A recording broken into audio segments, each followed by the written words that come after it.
Tell you what, if you're a Melbourne supporter, you want to smile in the last couple of weeks.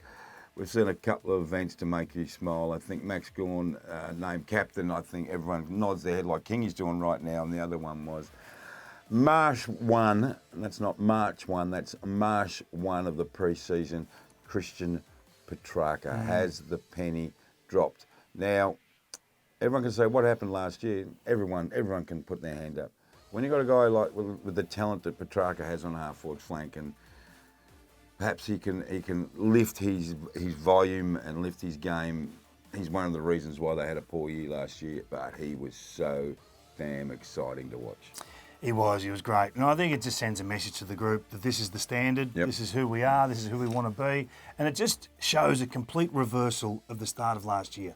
When they limped into round one last year, off-season surgeries, a shorter pre-season through the preliminary final series the year before, it did hurt them. There's no doubt about that. And they didn't. I was talking to you about this last year. I hope that you remember. Simon Goodwin and the coaching team did not review the preliminary final loss to West Coast, and it was a bad loss. No, we've just parked that. We're not looking at it. What Melbourne have done this year, they've released a mini documentary called To Hell and Back. And it's identifying what went wrong last year. They're not dismissing, no, we're not parking it under the carpet. We're going to look at it and be the focus of going forward. So that's been a change in mentality from the Demons as well. If you strip it back and you want to be brutal about it, they had the surgeries, which we've spoken about. They had a real selection arrogance. They picked a lot of guys for the first 2 or 3 games of last year that weren't ready, and they got exposed early on the season. And when that happens, it takes a really strong football club to bounce back from that. I think they lost their first 3 games. They won 1 of their first 6, and the year's over. And then all of a sudden, once that pressure builds on a young coach and a football club that's still finding themselves, I mean, when you look at the off-season changes this year of the captaincy and all those sorts of things, everything just gone on top of them, in my opinion, last season. They get a fresh start. They got the quality there, Robbo. It's the beauty of footy, mate. It is. I mean, I don't know how far they can improve in one off season, but they've seen that contested possession game of 2 years ago that was so strong. The competition's best. Can they get back to that is the question, and is that enough? Has the game shifted to more outside use as well as contested possession, or just brute strength, which we know they've got? Yeah, I think the game has changed. That's a bigger discussion. You need your brute strength, but you need the outside run. We saw some games for the March series where there's too much brute strength and not a lot of outside run. The thing about Melbourne, they've got some players I think can change games. Petrarca's certainly one.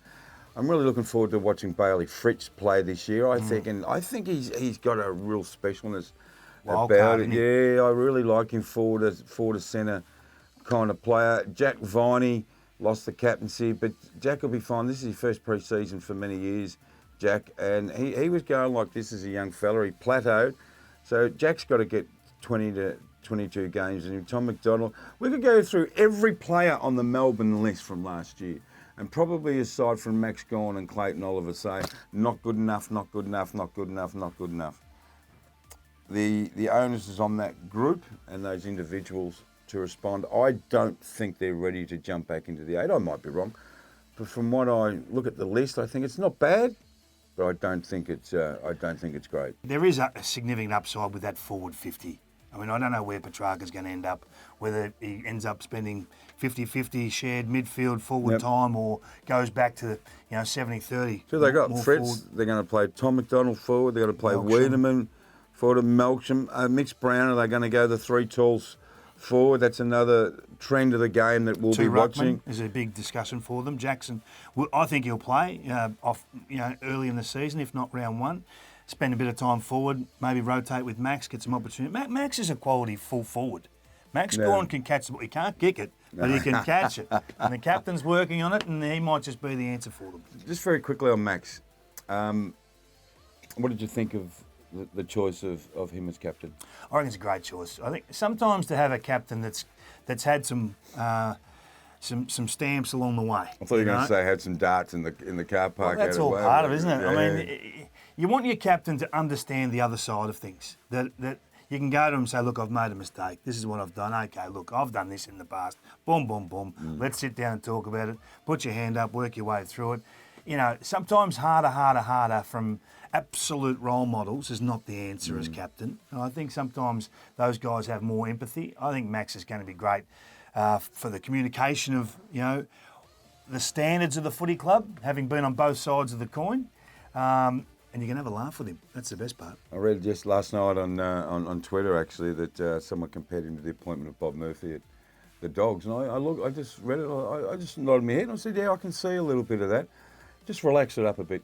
You don't have to be perfect. Trent Cotchin, you do not have to be perfect as captain. We've all got our foibles, and maybe that's what Melbourne need. And don't underestimate what this will do to Jack Viney. He'll be an angry player at the start of 2020. That's all we need.